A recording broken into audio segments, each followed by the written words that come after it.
Assalamualaikum warahmatullahi wabarakatuh. Saya Rifka Kaira Akila, kelas 10 MIPA 1. Saya ingin mempresentasikan laporan hasil observasi saya dari tugas praktik bahasa Indonesia. Teks laporan hasil observasi KD 3.2 menganalisis isi dan aspek kebahasaan dari minimal 2 teks laporan hasil observasi. Berikut ini adalah peta konsep dari struktur teks laporan hasil observasi. Yang pertama, terdapat pernyataan umum atau definisi umum.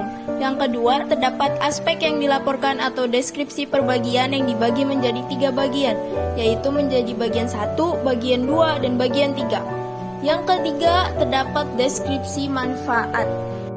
Berikut ini adalah salah satu contoh teks laporan observasi milik saya, yaitu daur ulang sampah. Pernyataan umum. Dalam kehidupan kita sehari-hari, kita tidak bisa terlepas dari aktivitas yang menghasilkan sampah. Sampah juga merupakan salah satu permasalahan paling besar yang dihadapi oleh masyarakat modern. Namun, salah satu solusi yang mungkin bisa dilakukan untuk mengatasi permasalahan sampah adalah dengan mendaur ulang sampah. Daur ulang adalah sebuah proses di mana sampah dimanfaatkan kembali untuk berbagai hal. Deskripsi bagian. Daur ulang sampah menjadi penting karena hanya dengan membuang sampah bukan berarti bahwa sampah kamu sudah tidak berefek buruk terhadap lingkungan. Sampah yang kamu buang kemungkinan besar akan berakhir pada tempat pembuangan sampah akhir.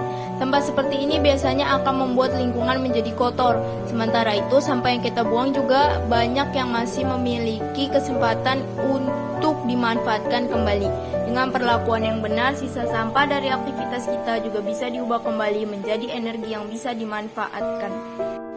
Deskripsi manfaat. Selain memberikan kehidupan yang kedua bagi barang-barang yang kamu anggap tidak lagi berguna, daur ulang juga bisa mengurangi berbagai potensi polusi yang diakibatkan dari sampah yang kamu hasilkan. Polusi air dan udara bisa disebabkan akibat bertumpuknya sampah pada tempat pembuangan.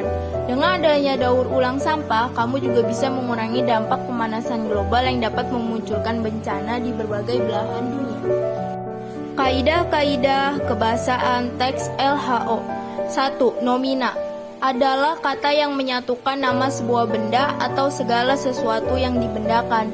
Nomina terdiri atas beberapa kategori, di antaranya A. Nomina beafiks, contoh perumahan, perkampungan, dan lain-lain.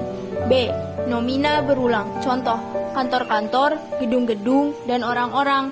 C. Nomina majemuk, contoh suami istri dan wajib pajak.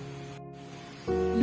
Verba adalah kata yang menyatakan pekerjaan atau perbuatan. Verba terbagi menjadi beberapa kategori, di antaranya A. Verba pokok kata, contoh tulis, temu, juang. B. Verba dasar, contoh ada, datang, mandi, duduk. C. Verba berulang, contoh berjalan-jalan, merangkak-rangkak. D. Verba majemuk, contoh ikut campur, jual beli, pulang pergi. 3. Ada afiksasi. Perubahan kategori kata bisa terjadi karena adanya proses afiksasi. Kata yang sudah mengalami afiksasi atau pengimbuhan termasuk dalam bentukan. Kata yang mendapat proses pengimbuhan dapat berubah jenis. Misalnya, kata yang berjenis verba dapat berubah menjadi nomina jika mendapat imbuhan. Contoh kata minum, verba mendapat imbuhan an menjadi minuman, nomina. Suatu kata dasar dapat berubah menjadi verba jika mendapat imbuhan me, en, br, di, bahkan terkadang ter atau kean. Sementara itu, kata dasar yang sama dapat berubah menjadi nomina jika diberi imbuhan pn, pr, di, ter, atau kean. Contoh afiksasi. 1. Disebut kalimat berimbuhan. Jenisnya verba, imbuhan, di, kata dasar sebut. 2. Menakutkan. Jenisnya verba, imbuhan, me, en, kan, kata dasar takut. 3. Kemampuan. Jenis nomina, imbuhan, ke, an, kata dasar mampu. 4. Getaran. Jenis nomina, imbuhan, an, kata dasar getar. Menyusui. Jenisnya verba, imbuhan, me, ni, kata dasar susu. Nomor 4 ada kalimat definisi dan kalimat deskripsi. A. Ciri khas laporan hasil observasi adalah adanya kalimat definisi dan deskripsi. B. Kalimat definisi biasanya terdapat dalam unsur deskripsi bagian.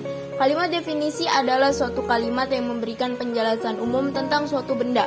C. Kalimat deskripsi kalimat yang mendeskripsikan sifat-sifat atau ciri khusus suatu benda.